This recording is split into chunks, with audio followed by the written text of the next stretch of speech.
And now, for the week of December 5th, Photoshop TV is on the air.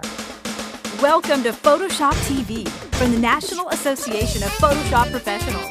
And here's your hosts, the Photoshop guys, Scott Kelby, Dave Cross, and Matt Kloskowski.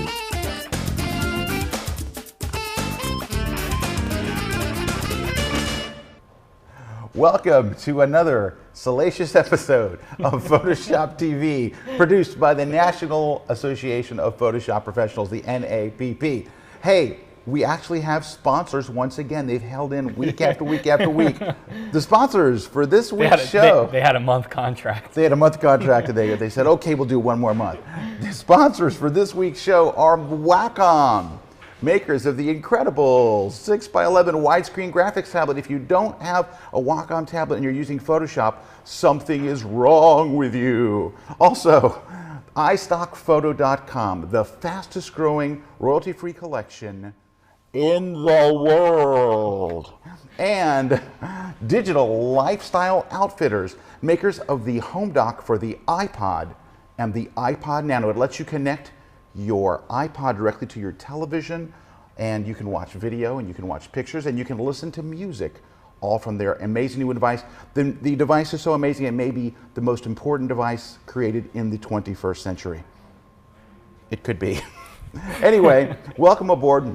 I'm Scott Kelby, and joining me in the studio, as always, is the effervescent, the ambidextrous, the incontinent Matt Kloskowski. Wow, good day, everybody. Rocking the house-key with Matt Kloskowski. I thought he might forget that rhyme this week. That's the only rhyme I've got. Well, welcome aboard. We've got a great show planned for you, but we are once again flying.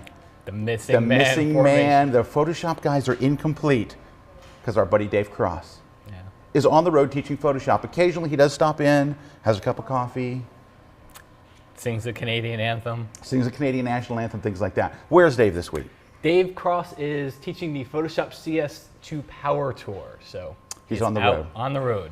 But he did not leave you hanging, did he? No, he left us with tips, trivia, and tutorials. See, he cares. Before he left, he actually pre-recorded things. We'll play them in a pre-recorded fashion later on. Hey, we've got giveaways and stuff, of course, on the show today. One of them is going to be, what luck, the Digital Lifestyle Outfitters home dock for the iPod. This is the thing we were just talking about just a moment ago. And don't throw it this week. There's actually something there actually is product in there. We're going to send this to one of our lucky viewers. Also, coming with that, if you're going to have this, which means you have an iPod, right? You're going to win this. Then you also might want the best book about the iPod ever written. It's called The iPod Book. And it is a cool book, though. It is a cool book. It's brand new. Look, it's got the video iPod on the front, the little Nano over here, and it's packed with tutorials, not on just the iPod. The Nano? The Nano and the Shuffle and the iTunes Music Store. So this book comes with it. We're going to get the author to sign it. Me. I'm going to sign my book for you. I'll sign it if you want. And Matt will also sign it. It'll be signed by both of us. Anyway, so you're going to win both of those today if you have the answer to our trivia question. But before we get into all that, it's time to kick things off right away with a Photoshop tip. Matt brought us a tip this week. Matt, what do you got?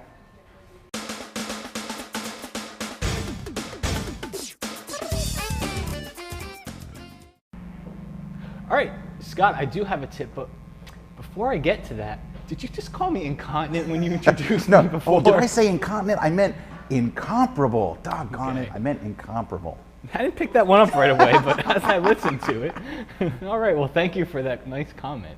Anyway, got a great vanishing point tip for you. This is actually an undocumented little secret here, so not many people know it, but dun, dun, dun. Undocumented secret. So, let's go check it out. All right, so I've got one of those Euro collage type illustrations open here in Photoshop. What we're going to do is take a look at an undocumented vanishing point tip here. What we're going to do is create a new layer here on the illustration, and I'm going to go into vanishing point, but I'm going to do something a little different here. Instead of using it to fix the image, I'm actually just going to use it to create a grid. And you can see when I practiced this before, I already created a grid, so let's just delete and use the create plane tool here. I'm going to create a grid, but I'm not really going to map it to any certain perspective here. I'm just going to create the grid itself, maybe move it around until it's blue, and watch this. If I hold down the Control or the Command key and I click on one of these side points, see I can bring out another part of the grid.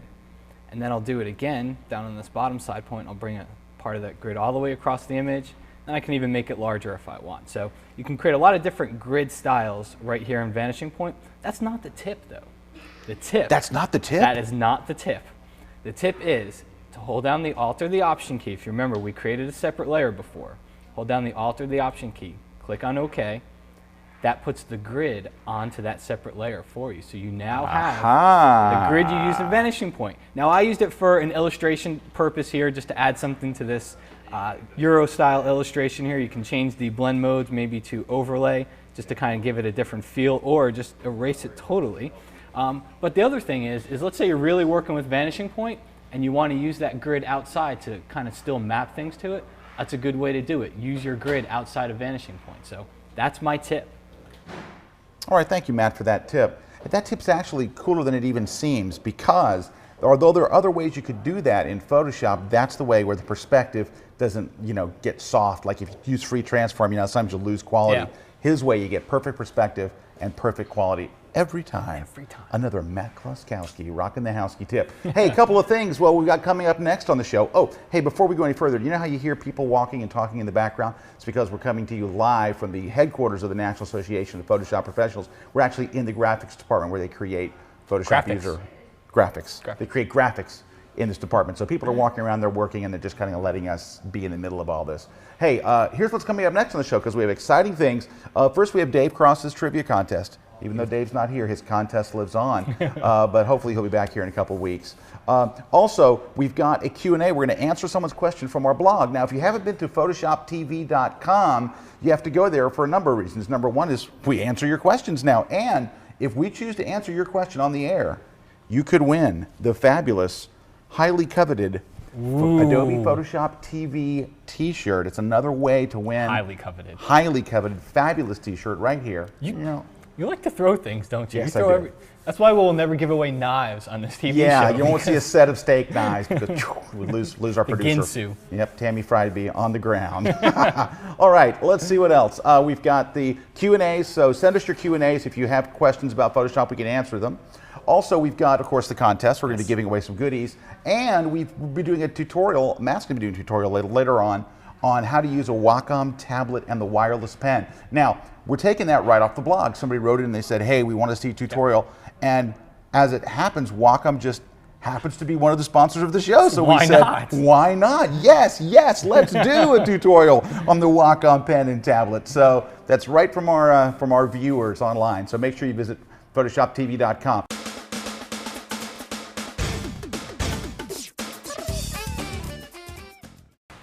All right, so first up on the news this week, we've got layermatch.com. This is a really cool website. If you're familiar with what Photoshop Tennis is, it's basically people sending Photoshop files back and forth to each other and each time adding something to it. It's become really popular over the last year or so. Well, layermatch.com's got a great little take on this Photoshop Tennis thing where they show you the evolution of a Photoshop Tennis match. And it's got a little flash-based slider and you can actually see each layer that's added. So it's really cool. Check it out. Also, got a Peach Pit meeting in a box. Now this is really great if you're in a user group and you're wanting some content to show in your user group meetings. What Peach Pit did is they recorded instructors live at Photoshop World on the show floor, and they've put this into a box. It's got lots of coupons in there. It's got a video, DVD video in there of the meetings or the show floor, the video from the show floor. A lot of other stuff in there. So if you're looking for something for your user groups, check it out. You can email Peach Pit at usergroups@peachpit.com. They'll send you the meeting in the box. It's free. You can show it at your user groups and kind of bring that Photoshop World experience to the group. And finally, I've got the Adobe Achievement Awards. Now, Adobe just announced their newest version of the Adobe Achievement Awards. It's for students. It's to show off your work. They've got a lot of cool prizes. What we'll do is we'll put the link onto our website. One more thing though, if you're not a student and you still want to get into an award contest, check out the NAP Digital Canvas Awards. So got a lot of good prizes in there. It's at www.digitalcanvasawards.com. All right, well that's the news for this week. Let's jump right over to a tip from Scott.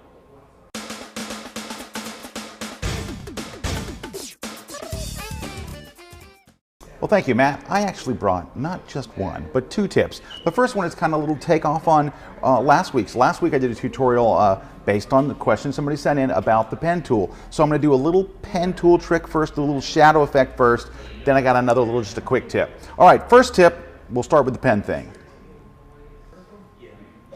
All right.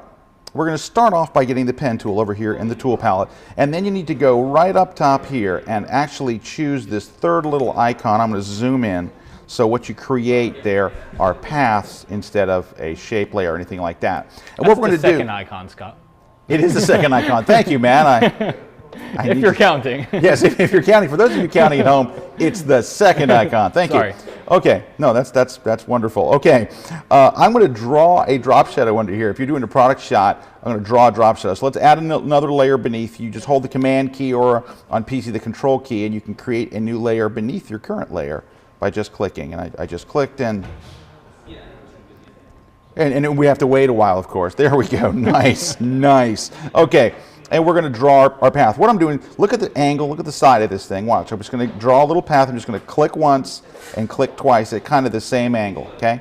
Piece of cake. We're going to go straight across over here, right? It's kind of similar thing. Draw back kind of with the same angle going that way. And then back once more, okay? So you're basically doing a connect the dots thing, no big deal. Now, what you're going to do is this. We're going to press Command Return on a Mac, or it would be Control Enter on a PC to turn that into a selection. Then we're just going to fill it with black. Of course, the shortcut that you already know is Option Delete on Mac or Alt Backspace on a PC. And we have our shadow. It's a horrible shadow, though. Let's go ahead and choose the Gaussian blur here to lighten it up a little bit. We'll add a little Gaussian blur there. Okay, a little bit of blur. Okay, a little bit more. There we go. And then we'll lighten the opacity of that. But we're not done yet. Okay, see, there's our first shadow there. Then what we're going to do is duplicate the layer. Watch, we're going to duplicate that layer. Just press Command J on Mac, Control J on PC. And to make this look a little more realistic then, get the Move tool and tuck this second shadow in closer so it's right under it like that. All right, and make it darker. So the second shadow goes closer and darker. Then you can go back to the other shadow and make it even lighter to give you a more realistic shadow. Something like that. Ooh, sweet. Pretty cool. Thank you, thank you. Okay, now, I have a little variation on that. Let's throw those 2 away. This next one is a Photoshop miracle. All that work gone. All that work gone. Here we go. Another way to create the shadow, of course, is to just paint it, right? Just grab a paintbrush and grab a little tool and paint it. But here's the thing. I'm going to show you a very weird mode that only exists with a paintbrush.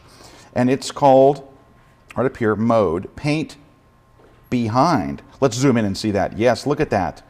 Paint behind. There's actually a mode that knows where your stuff is. So watch, I'm not adding a new layer, right? I'm on layer 1. But as I paint, it doesn't paint over it. Yes, it does. It does if you don't choose what, Matt? Behind. Behind. He there was we go. Me, actually. So I'm going to click once, hold the Shift key, and drag over here. It draws a straight line between them, and it actually painted the shadow where? Behind. Behind. Okay, so that's our first tutorial. I've got one more quickie there.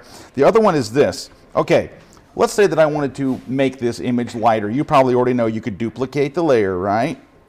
And then change to one of the blend modes, let's say screen, which makes everything twice as dark, kind of. Okay, that would be one way you could do it, but what's the downside of this? The downside of this is that you just duplicated the layer. You're shooting with like a 12 megapixel camera, you just duplicated like a 70 megabyte file. Here's a way to make it quicker and easier and take up less space. And if it's this file size, if the file size stays small, then your Photoshop runs faster. Here's what to do. Instead of duplicating that layer, just go grab like a curves adjustment layer. Just choose curves right here and don't do anything, just click OK. Don't make any moves in there. But now you can duplicate these layers just as if you had really duplicated the layer. Watch. Same effect.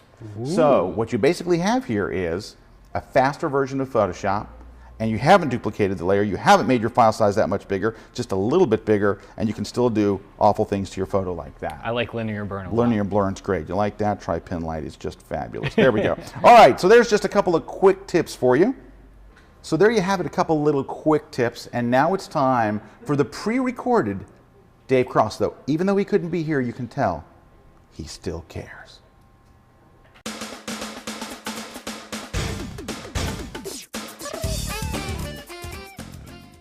All right, this time around for trivia, we have something very simple, but might be hidden for many of you not have seen this. This is a graphic we'll show you that comes up called Merlin Lives, and the question is, how do you get this to appear in Photoshop? And we'll have the answer right after this.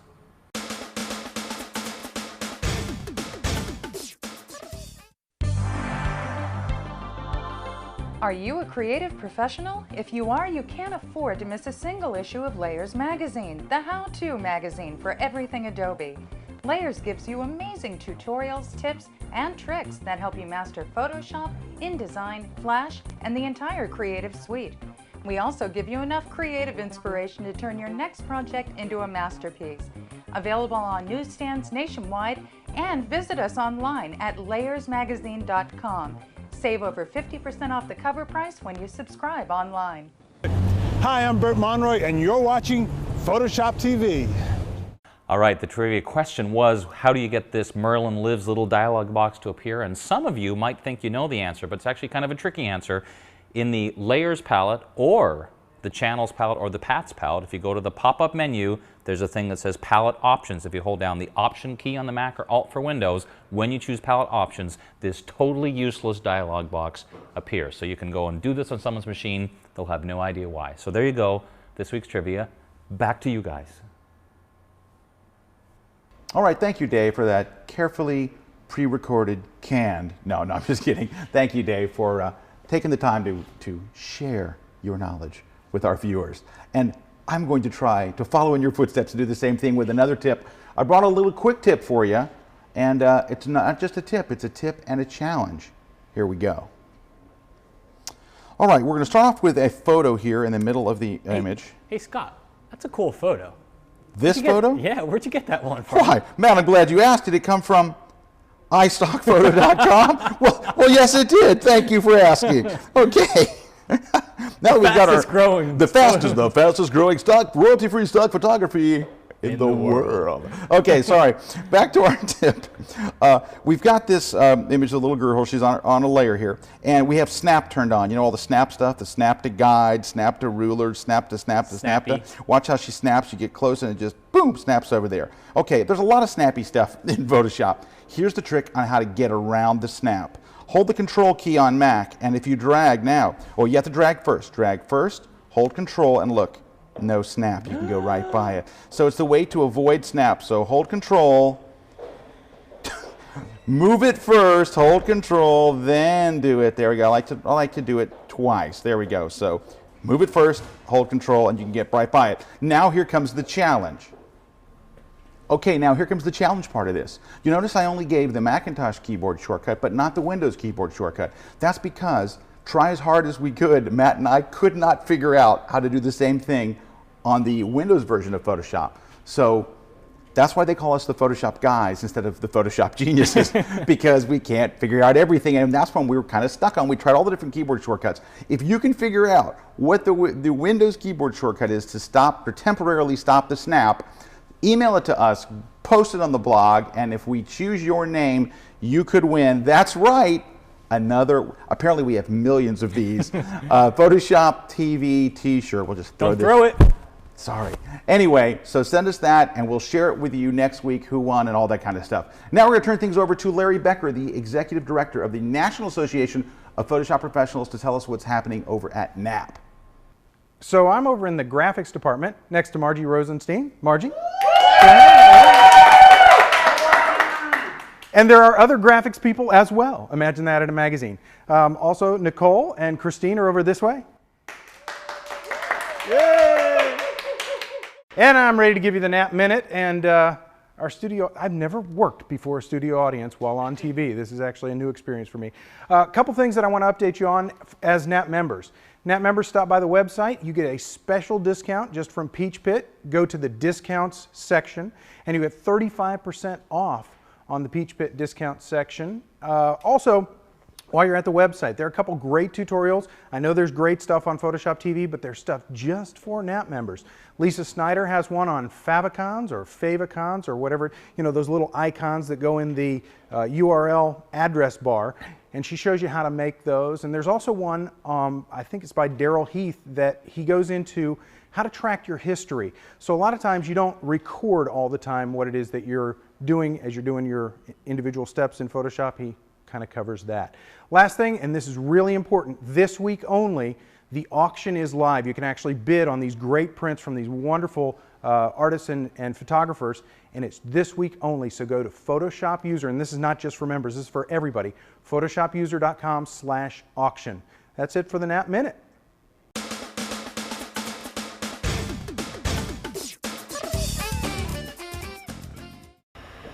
All right, before we go to Dave's tutorial though, we got to do one thing here, and that is answer the question from our Q&A from our blog site. So it's at photoshoptv.com, and we realized that we didn't answer the question, so most people might go back and reshoot the whole show, but not us.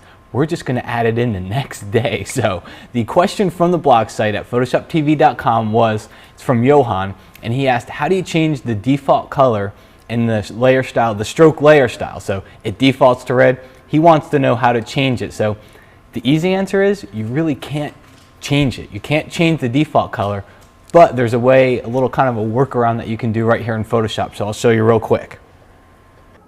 Okay, so got my photo here, and what I want to do is add a stroke layer style to this to kind of give it a nice white photo border. So let's go to our layers palette here, click on this layer style icon, go down to stroke, and you'll see by default, as Johan pointed out, the color is red.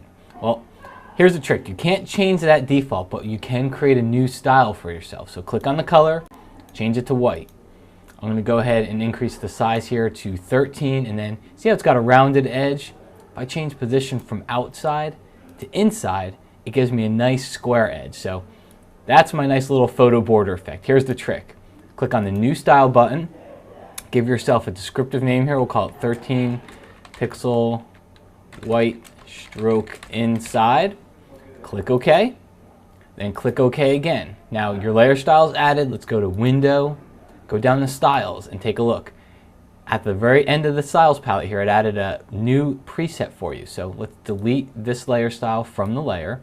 And now if we ever want to add a white stroke again to a photo using those same settings, all we've got to do is go to the Styles palette, click on that preset, and it adds a stroke for us. So you can't change the default, but you can actually start using preset layer styles to actually start making them work for you instead of always working against those defaults. All right, so this time we're really going to Dave for a tutorial.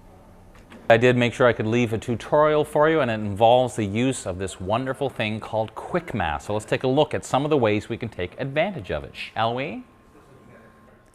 All right, so let's take a look, as I said, at some of the ways we can take advantage of Quick Mask. And here's a first simple example. Let's say we've made a selection, just a marquee selection, and I want to decide how much to feather it. But the problem is, how do you know? You don't really know. You just have to guess. And I mean, you can type in a number, but you really don't know until you actually do something with it, like click OK and so on. So here's a way we can take advantage. This is Quick Mask right here. It's this little button, or you could just press the letter Q and it goes into Quick Mask mode. And this is what Quick Mask looks like. It has this colored overlay.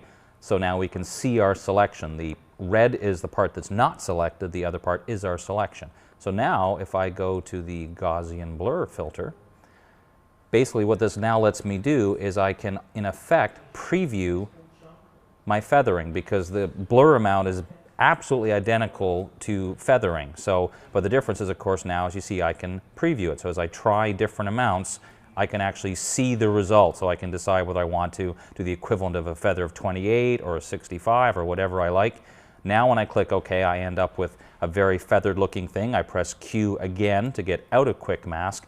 And now, for example, if I were to put that on a layer by itself, you'd see it have a nicely feathered selection already made, just like that. So that's one of the advantages of using Quick Mask. Let me show you another.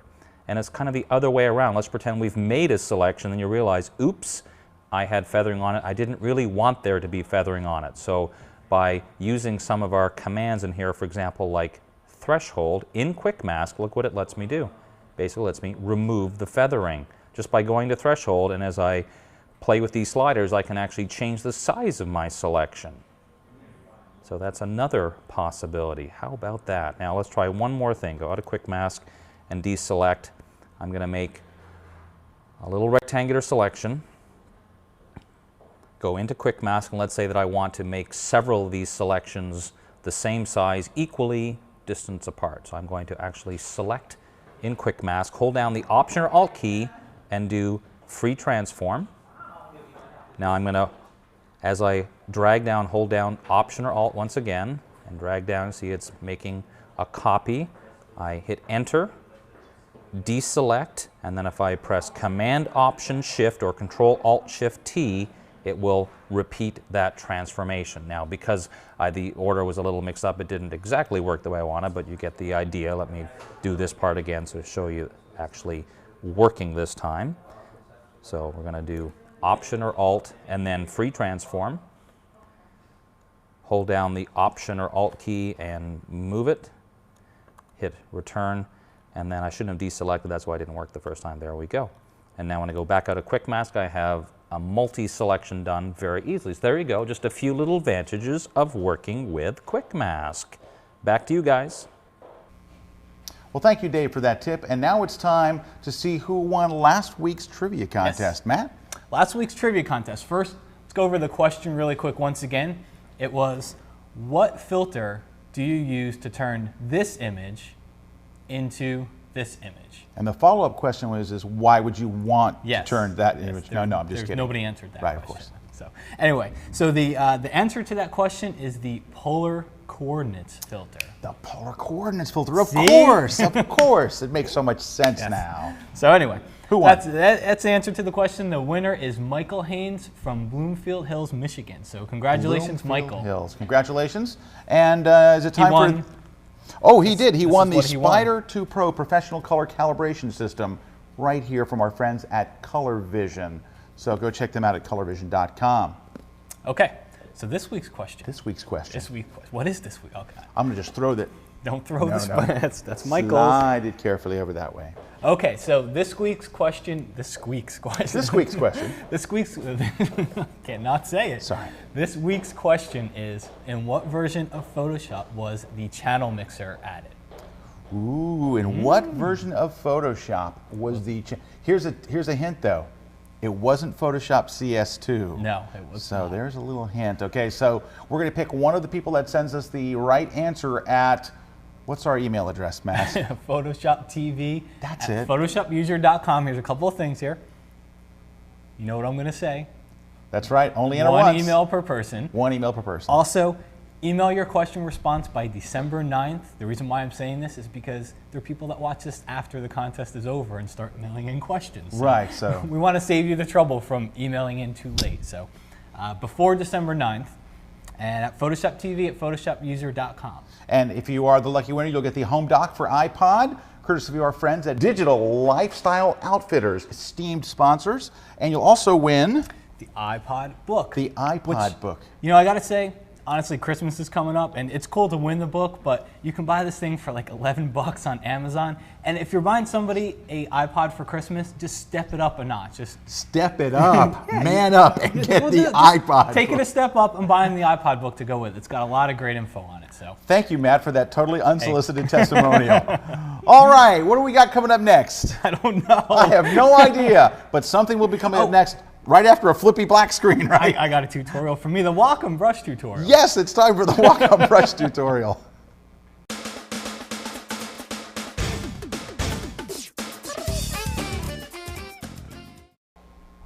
All right, so let's check out what we can do with the Wacom Pen and Tablet here.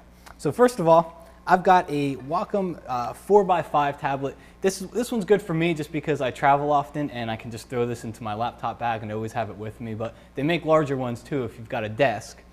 You always have a desk, but if you want a large desktop version, you can buy a larger version. But essentially what you're gonna get is the tablet, and then you're gonna get the wireless pen. So you can get a nice little holder to put it in.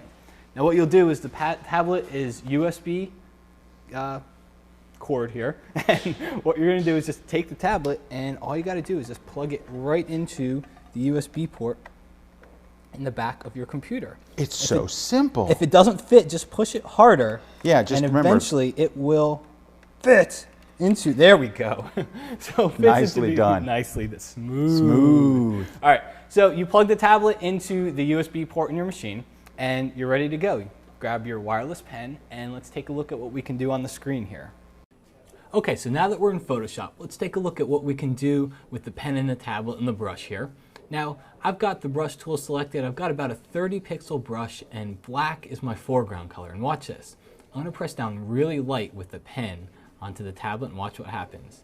See, as you can see here, I got a large stroke up there, but I didn't press down light. But here I'm pressing down really light, and I'm getting a very small brush stroke. I'm going to go over to the right, and I'm going to press down hard. Check that out. See how it shows me a very much larger brush stroke, and it's actually that little outline shows you the size of the brush. So I get a full brush stroke when I press down hard. So that's one of the benefits there, is the pressure sensitivity.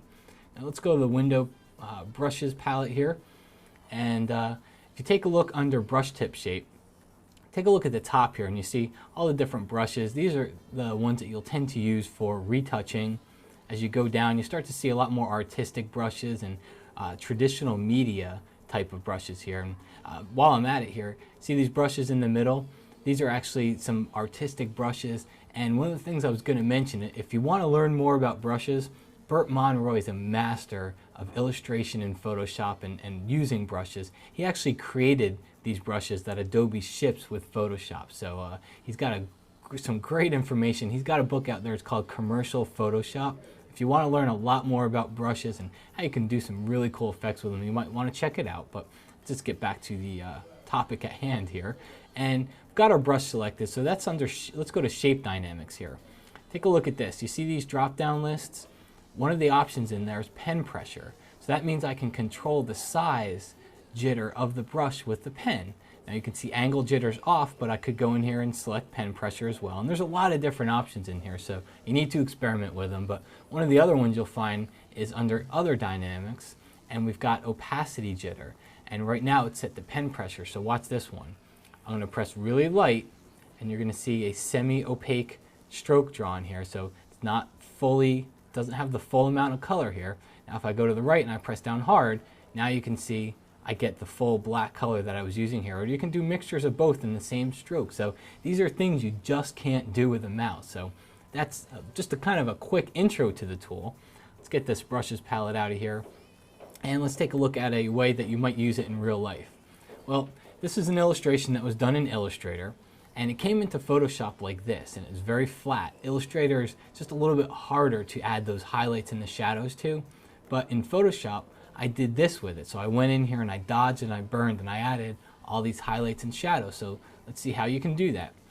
Just take this flats group here, and I'm going to hold down the Alt key option on the Mac. Just going to drag it upward, and that's going to create a duplicate copy for me. So now I've got two. I'm going to expand this one, and let's go to maybe that body armor. That's that yellow area here.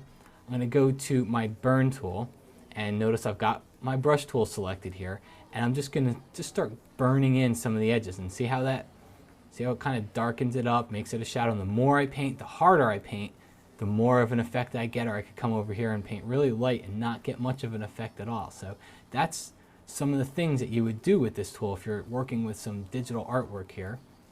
And just remember, harder kind of gives more of an effect, softer gives less, and it really depends on the settings you have. You can come in here, add some more shadows, and just paint over a lot, and I'm pressing hard there. You could always come in here and change to the dodge tool, go into the center and maybe add a couple little highlights, some highlight areas in here. So there's a lot of different things. If we look at the hair, we can do the same thing on the hair layers, add some streaks to the hair. Again, the burn tool, this one's really useful in here. So just come in here and add some shadows and highlights and just kind of give the whole illustration some depth. Again, you got the bodysuit here. We do the same thing, add some shadows just along some key parts in here where you'd see some shadows come about. And again, the harder you press, the more, and I'm obviously not taking the time that I should take with this, but you can get an idea for what it does. And if I press down soft, I'm just getting a little bit of an effect here. And I'll do one more area here, and let's maybe try these gear straps. Let's do the same thing. We'll come along there, almost give it a little bit of a beveled effect. I'll kind of burn in the bottom edges of it, and then I'll go in there and I'll dodge in the top of the edges there, and that kind of starts to bring it out. So let's just take a look at the before and after. Again, I'm not going to use mine, but after I spent more time with it, that was before and that was after. So that's a lot of the things you can do with the pen tool. One more thing, now if you're a digital photographer, you're not into that digital art stuff here. If you're a digital photographer, well, you want to create some cool photo photographic effects here. Open up your layers palette, go to the bottom here, and you're not going to see this because it's going off my screen, but select hue saturation, and then just drop the saturation to all the way to the left. Click on OK. Click once on this layer mask here. Go grab your brush tool again. Remember, black is the foreground color, and then come in here and start to paint in the flowers again. Now, I'm going to press down really hard in the center, but as I get out towards the edges, I don't want to go and encroach in on that area, so I'm going to press down soft on just on the edges there, and it kind of gives me a smaller brush tip shape. Do that all on the flowers. So there's just a ton of things you can do with these tablets, so definitely encourage you to just get out there. If you have one, just explore all the different options. If you don't have one, take a look at getting one, because honestly, there's just a lot of things that you can do with a pen and tablet you just can't do with a mouse.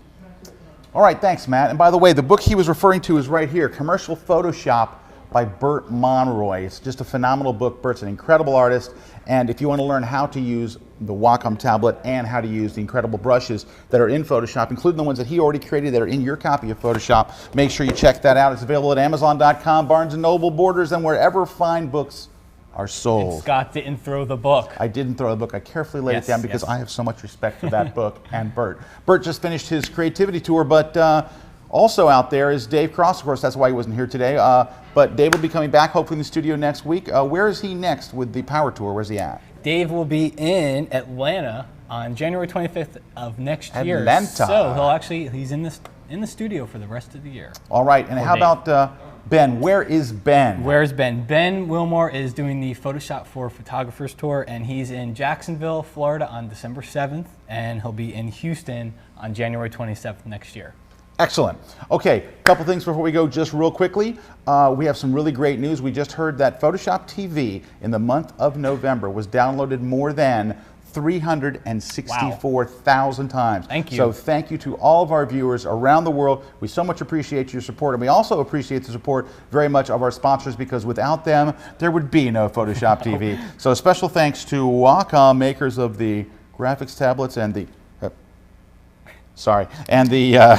the pen, the wireless pen. And also to iStock Photo for makers of the fine stock photography that we happen to use. That you see used many times during the show. Go to iStockPhoto.com. If you're a photographer, check out what they're doing for photographers. And if you're a graphic designer, check out how you can use iStock as well. It's a great site. Also, special thanks to Digital Lifestyle Outfitters, maker of the home dock for the iPod. That's it from me, Scott Kelby here at NAP. Also, thanks to my co-host, Matt Kloskowski, and in absentia today, Dave Cross. Thank you guys so much for watching Photoshop TV. We'll see you next week.